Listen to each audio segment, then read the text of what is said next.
अस्सलाम वालेकुम। प्रोग्राम सहाफ़ी में मतीउल्लाह जान मेरे आज के मेहमान आबिद ज़ुबैरी, साबिक़ सदर supreme court of Pakistan association, supreme court bar association of Pakistan, और उनके साथ मौजूद हैं हलीम आदिल शेख जो रहनुमा हैं पाकिस्तान तहरीक इंसाफ के।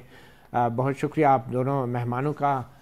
पाकिस्तान के जो सियासी सूरत हाल है उसके अंदर यकीनी तौर पर हुक्मरान जमात भी एक बड़ा अहम रोल प्ले कर रही है और वो है नून लीग।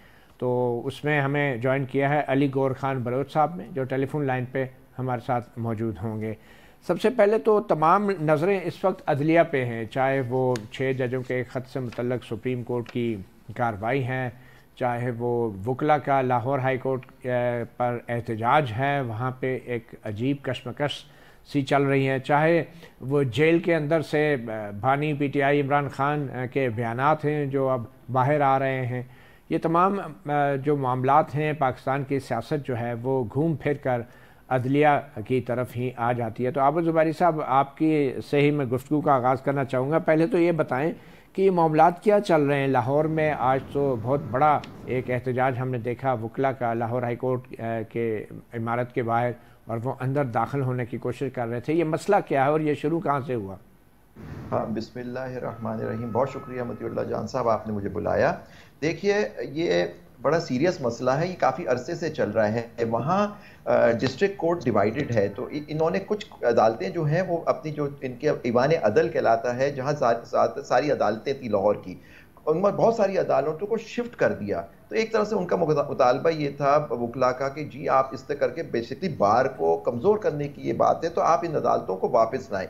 इससे बहुत चीज़ बात थी, इस पर प्रोटेस्ट हुई। अभी रिसेंटली पिछले हफ्ते कन्वेंशन था, मैं वहाँ मौजूद भी था उस कन्वेंशन में, और मैंने वहाँ एक बड़ी तजवीज़ दी थी कि देखिए इस वक्त जो ग्रुप, जो लाहौर बार के प्रेसिडेंट जो है, सुप्रीम कोर्ट बार के प्रेसिडेंट, और इवन पाकिस्तान बार, वो ग्रुप इंडिपेंडेंट, आप जानते हैं, ग्रुप कंट्रोल करता है, और उसके हेड है वो हमारे पाकिस्तान बार के मेंबर भी आजम नज़ीर तारड़ साहब और भून साहब। मैंने कहा आप उनको चाहिए, गवर्नमेंट भी नून लीग की है पंजाब के अंदर, और मैंने उसमें सजेशन ये दी थी कि ये बड़े लोग हैं, ये मिनिस्टर हैं और इनकी हुकूमत है, तो ये आके मामला हल करें। एक मुतालबा कर रहे हैं, उनको सुन लें, और अगर इस तरह की उनके मुतालबा जायज़ है, जो है उनका जायज़, तो उसको अदालतों को वापस शिफ्ट करें।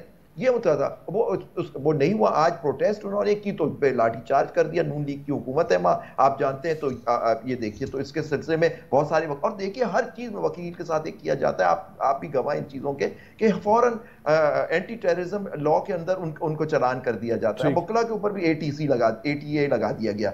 तो ये चीज़ें, ये पहले भी आपने देखा, इस्लामाबाद में भी आपने देखा, और मुख्तलिफ जगहों पे देखा कि जो वकील अगर प्रोटेस्ट करता है और वो करता है, पहले उस पर तशद्दुद किया जाता है, और फिर उनको जब गिरफ्तार कर लिया जाता है तो उनको दहशतगर्दी की अदालतों में चालान किया जाता तो है उनका। अब ज़ुबैरी साहब, ये सारा मामला तो आपने खुद कहा बहुत पहले से ये चल रहा है कि अदालतें जब बनी थी नई सिविल कोर्ट्स, और जब शिफ्ट हुई थी, तो उस वक्त किसकी हुकूमत थी और उस वक्त क्या किया था हुकूमत? उस वक्त भी PDM की हुकूमत थी सर। ये उस जमाने में हुआ है, अभी कुछ साल पहले या डेढ़ साल या 6 महीने पहले ये नहीं, लेकिन ये प्रोजेक्ट कितना पुराना है? ये बिल्डिंग कब बनी, कब बनना शुरू हुई, किसका प्रोजेक्ट? ये देखिए, वहाँ ये मुझे नहीं मालूम, क्योंकि आपको पता है मेरा ताल्लुक नहीं है लाहौर से, लेकिन मैंने जो वहाँ वकला से नेचुरली मैं वहाँ था, तो ये बिल्डिंगे वगैरह तो मुझे नहीं मालूम उसमें बिल्डिंग, क्योंकि ऑलरेडी एक कोई कोर्ट्स हैं उनके, वो कैंटोनमेंट के एरिया में, क्या तो शायद ये वहाँ शिफ्ट कर दिया उन्होंने, डिवाइड कर दिया जुडिशरी को, मतलब कि जजों को, मतलब कोर्ट्स को उधर कर दिया।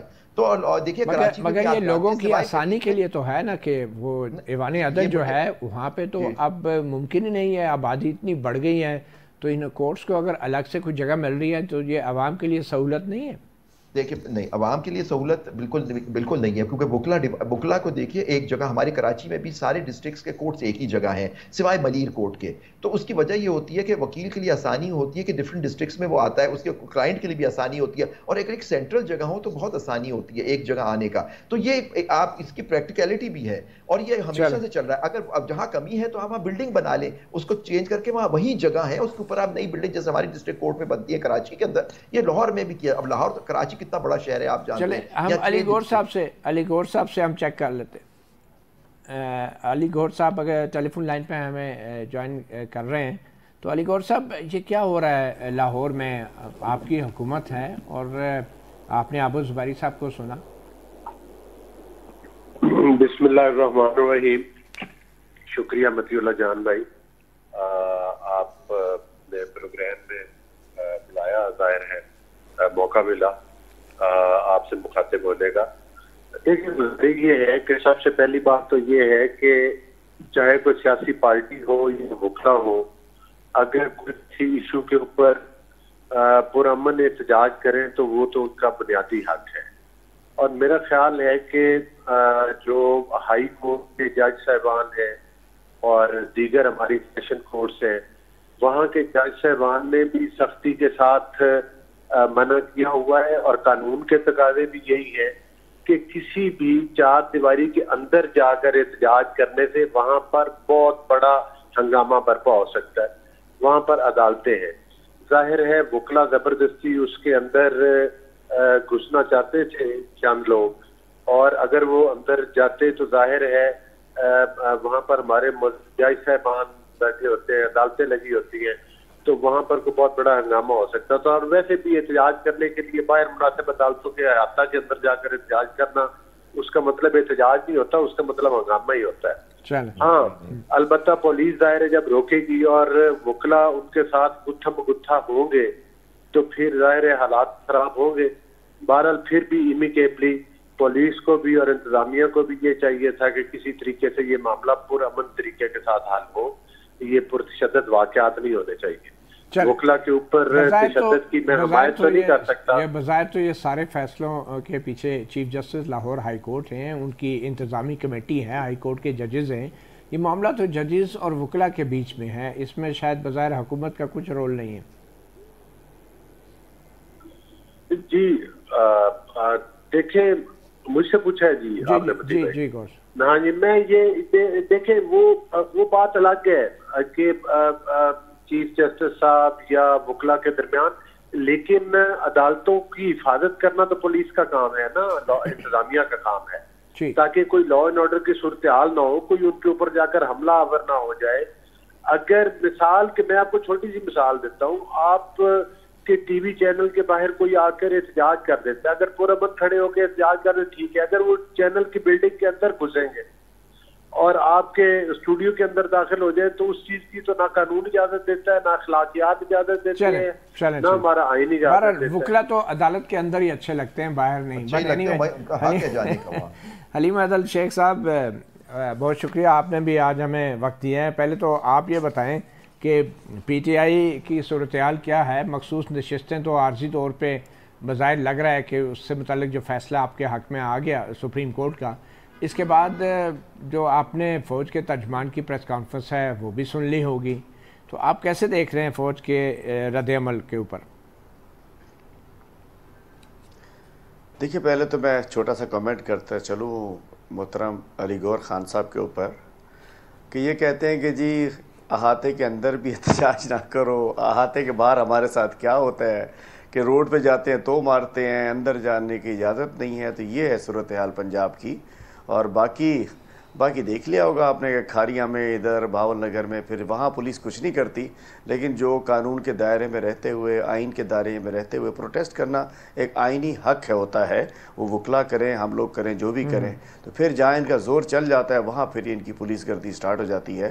तो ये बड़ा डबल स्टैंडर्ड्स हैं कि जी नहीं अहाते के अंदर नहीं करो, हमें कहते हैं अहाते से बाहर नहीं करो, तो चीज़ें ठीक नहीं है। और जिस अंदाज से मैं बड़ी शदीद मजम्मत करता हूँ कि जिस अंदाज से आज वकला के ऊपर पुलिस करती हुई है, पुलिस ने तशद्दुद किया है, हम इसकी शदीद मजम्मत करते हैं। और हमारे सिंध में भी बार एसोसिएशन ने इसके कल हड़ताल का ऐलान कर दिया है, हमारी ILF ने भी उनका साथ देने का कहा है। ठीक है। अब आते हैं जो आपने बात की कि जी देखिए, बात यह है कि हमें पूरी उम्मीद है, कवी उम्मीद है, और हमें अदालतों से ही थी, लेकिन कहीं ना कहीं कुछ बेंचेज ऐसी थी, कुछ फैसले ऐसे थे, या कुछ जज साहिबान, जस्टिस साहिबान, चीफ साहिबान ऐसे थे कि जहां हमें इंसाफ नहीं मिल रहा था। तो आज सूरत हाल ये कि आज जिस बेंच में चीफ बैठे हों दोनों, वहाँ से हमें उम्मीद होता है कि यहाँ से किसी किस्म का शायद हमें रिलीफ ना मिले। ये बड़ा अफसोसनाक है, जबकि उसूल की तो बात ये होनी चाहिए कि जहाँ चीफ हो वहाँ सबसे ज़्यादा इंसाफ का तवक्को होनी चाहिए। तो हम देखते हैं कि इस्लामाबाद हाई कोर्ट हो या सुप्रीम कोर्ट हो, उसके अंदर बेचैनी हमारी पाई जाती रही, और ये जो हमारी नशिस्तों का मामला बढ़ी जाती थी। मतलब पिछले चीफ जस्टिस उमर अता बंदयाल, उनके होते हुए तो आप बड़े उम्मीद से रहते थे हर वक्त, तो अब आपको उम्मीद नहीं रहती। तो दोनों चीफों में क्या फ़र्क आपने देखा है?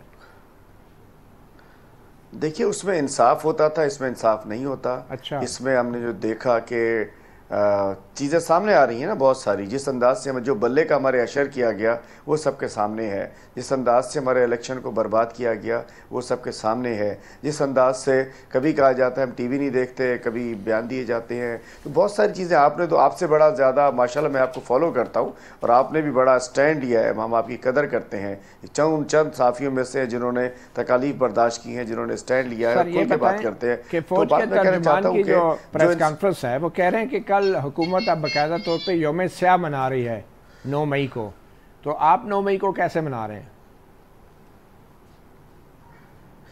यौम मई तो बिल्कुल यौम स्याह है, लेकिन तय कर लेंगे इसका जिम्मेदार कौन है। बिल्कुल यौम स्याह है, हम समझ सकते हैं फॉल्स फ्लैग ऑपरेशन हुआ है हमारे खिलाफ और प्लान था, और हम तो बड़े, कल इन्होंने कहा DGISPR साहब ने कि जी 2014 से स्टार्ट करें, आज तो मेरे कप्तान ने मान लिया, खान साहब ने कहा ठीक है चलें स्टार्ट करें 2014 से, बिल्कुल स्टार्ट करें और अभी तक लेकर आएँ, जुडिशल कमीशन बनाएं। देखिए 9 मई एक वाक़या हुआ है, बड़ा अफसोसनाक वाक़या है, लेकिन किसने किया, पीछे कौन था? वो कहते हैं इसके पीछे हम थे, हम कहते हैं हम नहीं थे, कोई और था, हम कहते हैं चले जी जुडिशल कमीशन बना दें। लेकिन कुछ केसेस में तो आपके वर्कर, कुछ केसेस में तो आपके वर्कर मानते हैं कि आप लोगों ने एहतजाज किया और वो उनकी वीडियोस भी हैं और वो गिरफ्तार भी हुए हैं, तो कुछ केसेस में तो सबूत तो मौजूद है कि आप लोग शामिल थे उसमें। देखिए जी मतियुल्लाह जान साहब, मैं आपको बता दूं, अगर कोई शख्स हमारा वर्कर ही क्यों नहीं है, अगर उसने ट्रेसपास किया, वो आगे बढ़ा, वो किसी भी उसमें शामिल है, तो खान साहब खुद कह चुके हैं कि जिन्होंने कानून को हाथ में लिया उनके खिलाफ ऑपरेशन, उनके खिलाफ बिल्कुल कानून के मुताबिक, आइन के मुताबिक कार्रवाई होनी चाहिए। तो फिर लेकिन फॉल्स फ्लैग अगर डॉक्टर यास्मीन राशिद साहब ऑपरेशन को फॉल्स फ्लैग कैसे कह सकते हैं? फॉल्स फ्लैग है ना, अरे हुआ, फिर वो क्यों नहीं रोका गया? इतने देर पुलिस क्या कर रही थी?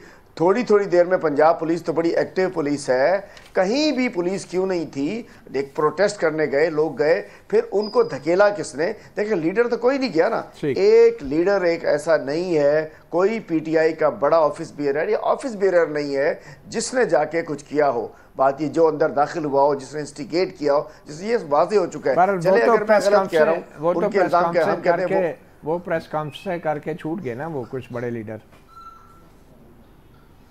तो वो भी नहीं थे ना अंदर, वो तो वैसे ही खौफ में ही चले गए। अच्छा। वो भी नहीं थे, कौन था आप बताइए? अगर वो छूट गए, उससे भी गुज़िश्ता रोज की प्रेस कॉन्फ्रेंस की नफी है, अगर वो छूट गए, वो आपकी इस्लामाबाद प्रेस क्लब की हॉट सीट पे आके वो जन्नत का जो दरवाज़ा था, जन्नत की कुर्सी जहाँ से उनके गुनाह धुलते गए, तो फिर कहाँ से हो गया?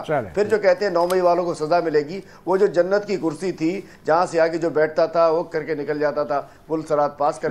लेकिन आदिल शेख साहब, आपकी भी हिम्मत को सलाम है, आपने प्योरली पॉलिटिकल से फायदा नहीं उठाया कोई जी, आपने किसी ऐसे मौके से फायदा नहीं उठाया, बड़ी बात है।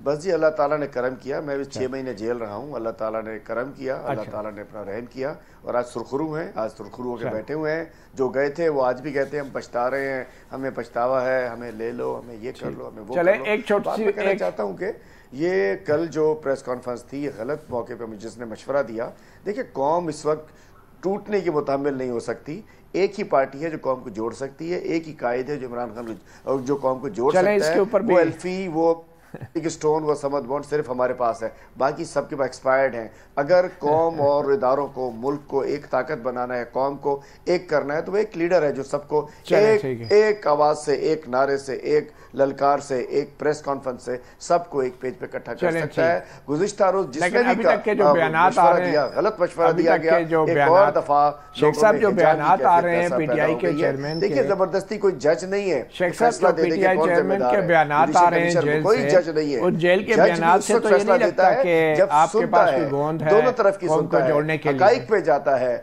विटनेस चलाता है। शेख साहब एक छोटी सी ब्रेक लेते हैं, ब्रेक के बाद फिर वापस आते हैं।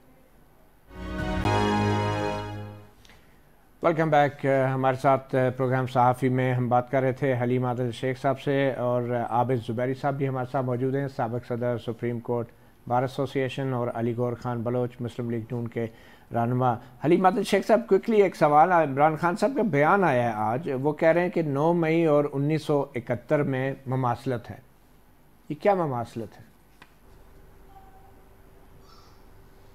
1971 में भी कौम डिवाइड हो गई थी और 9 मई के बाद भी कौम को डिवाइड किया जा रहा है। इसके अंदर ये फॉल्स फ्लैग ऑपरेशन तो नहीं था? समझते हैं कि सेंस पे ये कोई फॉल्स फ्लैग ऑपरेशन तो नहीं था अगर वाकई कौम डिवाइड हुई है?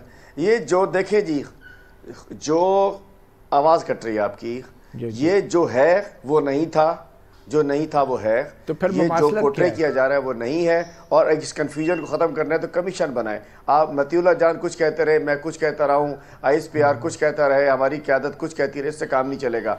ये बिल्कुल उसके बाद 9 मई बहाना था, इमरान खान निशाना था, तहरीक इंसाफ निशाना, उसके बाद हमें बिल्कुल दफन करने की कोशिश की गई है। एक ममासलत है शेख साहब, एक ममासलत है कि 1971 में भी जनरल न्याजी साहब ने हथियार फेंके थे, लेकिन अब 9 मई को जो है इल्ज़ाम है कि इमरान अहमद खान न्याजी साहब ने हथियार उठा लिए थे। ये ममासलत तो है। अल्हम्दुलिल्लाह, किसी का न्याजी होना या ना न्याजी होना नहीं, मैं यही कह रहा हूं कि इमरान अहमद खान न्याजी साहब ने हथियार इल्ज़ाम है कि उठा लिया। कोई हथियार नहीं उठाए। मतीउल्लाह जान साहब, इमरान अहमद खान न्याजी ने, वो कौम का लीडर है, कोई हथियार नहीं उठाया। इमरान खान न्याजी खड़ा है, खड़ा था, पहले से खड़ा है, 28 साल से खड़ा है वो। 9 मई को कुछ नया नहीं हुआ उसके साथ। बात यह है कि 9 मई को तो वो तो अंदर पड़ा हुआ था, वो तो पकड़ लिया गया था, वो तो सेल में था, वो तो थाने में था। 9 मई को तो हम बाहर थे, पूरी कौम बाहर थी। तो ये कहना ज़बरदस्ती तो नैरेटिव बिल्डिंग की इजाज़त हम नहीं देंगे आप लोगों को। ज़बरदस्ती अपने अल्फाज में घुसेड़ने नहीं देंगे आपके अल्फाज कि जो हथियार कहाँ से उठा लिए। कौन से हथियार उठाया इमरान खान ने? वो तो अंदर थे उस दिन। आप बताएं ना पहले मुझे, आपने बोल दिया इमरान खान ने हथियार उठा लिए, कौन से हथियार उठाए? आप इमरान खान नहीं है, PTI के लोग इमरान खान नहीं है, जो खुद को कहते हैं कि मैं इमरान खान हूं। तो आप मेरे सवाल को उसी तनाजुर में लेना। अब आप इमरान खान से अलग क्यों हो रहे हैं? मैं इमरान खान हूं, आपके नहीं जी, यही कहा जा रहा है कि 9 मई को जो हमले हुए, हम नहीं करेंगे वो। 9 मई को जो हमले हुए उसमें कुछ लोग ऐसे भी थे जो खुद को कहते हैं कि वो PTI के हैं, वो इमरान खान हैं। पूरी कौम इमरान खान है, 80% कौन इमरान खान है, साबित हो चुका है। ठीक, अल्हम्दुलिल्लाह PTI की लीडरशिप इसकी जिम्मेदार नहीं है। ना हम जबरदस्ती अपना इसको पहनना चाहेंगे, ना किसी की जिम्मेदारी में डाल सकता है। जुडिशियल कमीशन मतीउल्लाह जान के कहने से कुछ नहीं होगा, किसी के कहने से कुछ नहीं होगा, साबित करना पड़ेगा इस बात को। अलीगौर साहब, आपके ख्याल में क्या 3 करोड़ इमरान खान है? जो इमरान खान साहब का बयान आया है कि ममासलत है 9 मई और 1971 में, अलीगौर साहब आपके ख्याल में क्या ममासलत है? इमरान खान साहब से पूछ रहे हैं, आप क्या कहेंगे? जी अलीगौर साहब। देखिए, बात ये है कि इस बात पर तो मैं तबसरा क्या करूं कि उनका बयान 1971 के हवाले से आया है या नहीं आया। मैं 9 मई के हवाले से ये जरूर 2-3 गुजारिशात करूंगा। अभी हलीम आदिल शेख साहब बात कर रहे थे। देखिए, पूरे पाकिस्तान में देखा, जब उनके वारंट जाते थे, जब अदालत की तरफ से नोटिस जाते थे, तो उनके ऊपर पेट्रोल बम्बों के जरिए हमला किया जाता था। असल मसला ये है कि वो किसी कानून और आइन को तस्लीम ही नहीं करते। वो कहते हैं कि इंसाफ यही है कि जो मेरी जुबान से निकले, कानून वही है जिसकी मैं डायरेक्शन दे। देखिए, गुजारी ये है कि आपने देखा कि जिस तरह से उन्होंने मतलब पुलिस के ऊपर, जब भी पुलिस जाती उस पर हमलावर होते, अपने घर के इर्द गिर्द उन्होंने डंडा बरदार और वो मतलब है कि असला से लेस या उन लोगों का एक वो बनाया हुआ था, एक जत्था बनाया हुआ था। और जिस तरह से जिस दिन उनकी हाई कोर्ट में पेशी थी, उससे पहले उन्होंने एक वीडियो रिकॉर्ड, बयान रिकॉर्ड करवाया था और उसमें सरेआम उन्होंने रियासत को धमकियां दी थी। और उस मतलब यही था कि आप मुझे गिरफ्तार करें, फिर देखें मैं क्या करता हूँ। जब उनको गिरफ्तार किया गया तो उन्होंने उसी अदालत के अंदर दोबारा बैठ के कहा कि अगर मुझे दोबारा भी किया गया तो फिर यही होगे। वो आज भी वीडियोस मौजूद है, वो साथियों से बात करते हुए उन्होंने की थी और वो किसी से ढकी छुपी नहीं। दूसरी बात यह है कि 9 मई के जितने भी जिम्मेदारान, वो कोई बुरके पहन के तो नहीं आए। मतलब है कि उनकी वीडियोज हैं, उनकी ऑडियोज हैं, वो ऑन रिकॉर्ड है, पूरी दुनिया ने देखा है। अब अगर मुझे ये देखने के इतने घिनौने जुर्म के ऊपर ये कहा जाए कि कमीशन बना दे, मामला तो अदालतों में चल रहे हैं ना, ये वही अदालतें हैं जो हमारे कानून और आइन के अंदर है। तो लिहाजा और उनमें अगर किसी एक अदालत में मिसाल के तौर पे आपके तहफाजात हैं, तो दूसरी अदालत में उसकी अपील में जाया जा सकता है। सही। तो मैं समझता हूँ कि ये कमीशन बना ले, ये उलझा दे, वो कर दे, 9 मई के वाकयात से इनकार कर दे। हाँ, एक पार्टी के वर्कर की हैसियत से एक आप जो मर्जी मौकफ दे, लेकिन वो उस हकीकत को नहीं मिटाया जा सकता, उस स्याह दिन को नहीं खत्म किया जा सकता जो 9 मई का दिन है, जिस दिन पाकिस्तान की तनसीबात के ऊपर हमला किया। और यही वजह है कि फिर आप कहते हैं कि हमें सियासी पार्टी भी कहा जाए। हमें तो समझ नहीं आता जो बाकी लोग पाकिस्तान के ऊपर हमलावर होते हैं उनको तो दहशतगर्द कहते हैं। अलीगौर साहब, जो वाकया एक लाहौर में हुआ था, अलीगौर साहब, जो मॉडल टाउन का सानिया एक हुआ था, उस पर तो कमीशन बन गया था। देखिए, बात यह है कि उस वाकये में भी ज़ाहिर पुलिस के माबैन और वो एक फायरिंग का वाकया हुआ था, और वहां पर पुलिस के लोगों का ये मौकफ था कि ये वाकयात में मतलब है कि हमारे बंदे बेगुनाह हैं, तो इसलिए उसके ऊपर कमीशन, वो किसी कोई सियासी पार्टी का या वो कोई मतलब है कोई इस तरह का वो हमला नहीं था, उसमें वो एक अफसोसनाक वाकया हुआ था। और आपको याद है कि इस तरह तो एक वाकया साहिवाल में भी हुआ था, जब एक बेगुनाह घराने को सरेआम गोलियों से भून दिया गया था, वो भी आपको याद होगा कि उस वक्त इनकी हुकूमत थी। सही। तो तहकीकात 9 मई का वाकया एक प्री प्लान्ड वाकया था, जिसमें पहले धमकियां दी गई, रेड लाइन के अल्फाज इस्तेमाल किए जाते थे, और 9 मई के वाकये के अगले 10 मई को भी इमरान खान ने अपने कोर्ट में बैठ के कहा कि अगर मुझे पकड़ा जाएगा तो फिर यही कुछ चले। सही है। आबिद ज़ुबैरी साहब, कमीशन बनने से तो मजीद शवाहिद सामने नहीं आएंगे आपके ख्याल में इसमें? क्योंकि अब तो फौज के तर्जुमान ने भी कह दिया है ठीक है कमीशन बनाना है तो फिर 2014 के ऊपर भी बनाएं, और आप वाकई समझते हैं कि इन कमीशन बनाने का कोई फ़ायदा होगा और तहकीकात होनी चाहिए तमाम वाक़यात की? देखिए ये मामला तो हम लोग शुरू से कह रहे हैं, जब ये 9 मई का वाक़या होता है हमने सब ने इसकी मजम्मत की थी और बिल्कुल की थी, लेकिन ये हमने हमेशा एक डिमांड है हमारी रही है कि इसकी इन्वेस्टिगेशन होनी चाहिए। इन्वेस्टिगेशन कौन करता है? पुलिस, ये इन्वेस्टिगेटिंग एजेंसीज करती हैं। ये किसकी डिमांड रही है ज़ुबैरी साहब? हमारी डिमांड से मुराद बार एसोसिएशंस ने, उस ज़माने में आप हमारी बार एसोसिएशन, बार काउंसिल्स ने सबने डिमांड की और पॉलिटिकल पार्टीज ने भी की कि आप इन्वेस्टिगेशन करिए। तो पुलिस का काम होता है इन्वेस्टिगेशन करना, आप कराइए उसकी इन्वेस्टिगेशन, और जो उसमें मुलविस पाए जाए उनका चालान कीजिए अदालतों में, मिलिट्री कोर्ट्स में नहीं, अदालतों में उसका चालान कीजिए, और अगर उनका शवाहिद है आप शहादत ना और उनको उसके हिसाब से सजा दें, अगर अपना जुर्म आप साबित कर सके कि इस आदमी ने जुर्म किया है। देखिए पूरे 1 साल होने को आया है, ना वो हुआ है इन्वेस्टिगेशन, कोई रिपोर्ट सामने आई। अदालतों में अदालत कौन प्रोसिक्यूट करता है? गवर्नमेंट करती है, उनके पास प्रोसिक्यूशन डिपार्टमेंट होता है। पीडीएम की हुकूमत थी, केयरटेकर भी उन्हीं की हुकूमत थी और अब भी उनकी हुकूमत है, तो डिले किसकी तरफ से हो रहा है? तो हमने फौजी अदालतों में कहा कि सिविलियंस का ट्रायल नहीं होना चाहिए, हम वो केस जीते, अब उसकी अपील है, उसमें कह रहे हैं उसको जल्दी लगाओ। 102 लोग उनकी कस्टडी में है सर। लेकिन पॉइंट इज दैट कि ये बड़ी, मैं आपको बात बताऊं मतीउल्लाह जान, आप इतने बड़े, आप खुद भी आप इस चीजों से गुजर चुके हैं, खुद पर्सनली हमने देखा वो भी। तो आप ये देखें कि जो लोग 9 मई में मुलविस पाए गए, आज टीवी पे वो सारा चल रहा है, और जिनको पकड़ा गया, जब उन्होंने इस पीटीआई को और इमरान खान साहब की बुराई की, वो लॉन्डर हुए और उनके ऊपर कोई एक्शन नहीं हो रहा कि वो टीवी पे आके उन्होंने एडमिट किया बुराई की, कहा ये लोग मुलविस हैं। वो लोग तो देखे गए, उनके पास वीडियोस मौजूद हैं जो अभी बलोच साहब कह रहे थे, तो उन लोगों के खिलाफ कार्रवाई क्यों नहीं हुई? ठीक है, ये बड़ा अहम सवाल है। ज़ुबैरी साहब, मैं आपको एक सुनाना चाहता हूँ, एक वीडियो दिखाना चाहता हूँ। उमर अयूब साहब लीडर ऑफ द अपोजिशन है, उन्होंने फौज के तर्जमान के प्रेस कॉन्फ्रेंस के हवाले से अपना मौक़िफ़ दिया है, फिर आपकी तरफ आते हैं। जी बाबा। कल DGISPR ने प्रेस कॉन्फ्रेंस की, बैसियत leader of the opposition in the national assembly और सेक्रेटरी जनरल पाकिस्तान तहरीक इंसाफ, उस प्रेस कॉन्फ्रेंस को मैं और अपनी पार्टी की तरफ से रिजेक्ट करते हैं। और मैं वो अहद पढ़ के सुनाता हूं जो हर एक कैडेट पाकिस्तान आर्मी का, पाकिस्तान एयरफोर्स का और पाकिस्तान नेवी का उस परेड ग्राउंड पे करता है झंडे के सामने। I do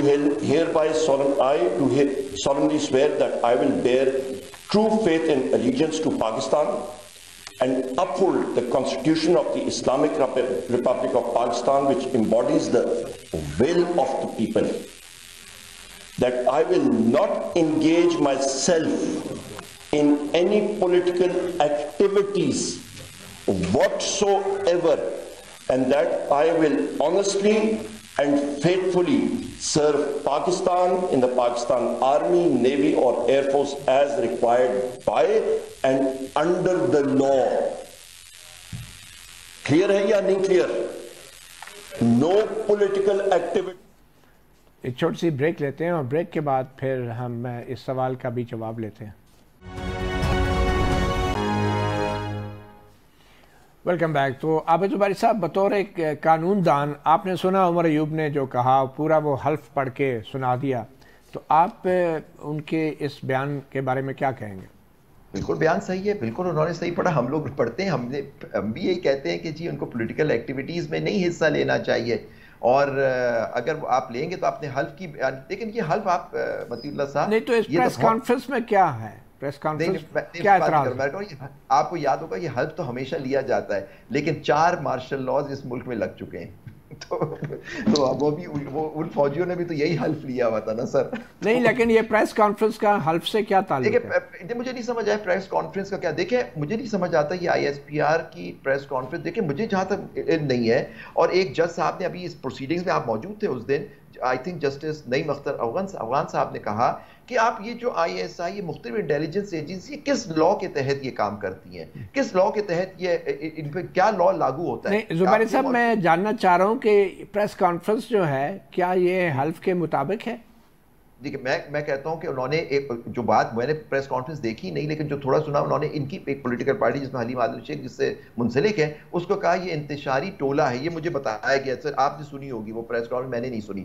लेकिन अगर इस तरह की बात एक पॉलिटिकल पार्टी जो एक मैंडेट लेके आई, जिससे मैंडेट उन्होंने किसी का नाम नहीं लिया, और 9 मई के हवाले से जो क्राइम हुए थे उसकी बात की। 9 मई पे आप पिछले जो ISPR के DG थे, आप उनकी भी प्रेस कॉन्फ्रेंस निकाल के चल रहे, उन्होंने डायरेक्टली ब्लेम किया था। देखिए लोग बदल जाते हैं लेकिन डिपार्टमेंट तो वही रहता है। आप उठा लीजिए, उस वक्त वो कोर कमांडर हैं कराची के DG ISPR जो थे उस जमाने के, तो वो आप उनकी सुन लीजिए। उन्होंने तो इनको ब्लेम किया, और आज तक हर पॉलिटिकल पार्टी, PDM, सब कोई इन पे इल्जाम लगाती है कि PTI डायरेक्टली इन्वॉल्व है। हम कहते हैं अगर इन्वॉल्व है तो उनके खिलाफ एक्शन लें आप। ठीक है, मैं आके कह देना और फिर उनकी इस तरह से आप करें, और हम बात नहीं करेंगे तो किससे बात नहीं करेंगे अगर नाम नहीं लिया? ठीक है, मैं अली गौर साहब, मैं हमारे हलीम आदिल शेख साहब की तरफ भी आऊँगा, मगर क्विकली अली गौर साहब, आपके ख्याल में जो उमर अयूब साहब ने वो हल्फ पढ़ा है आर्म फोर्सेस का, उसका प्रेस कॉन्फ्रेंस से कोई ताल्लुक बनता है?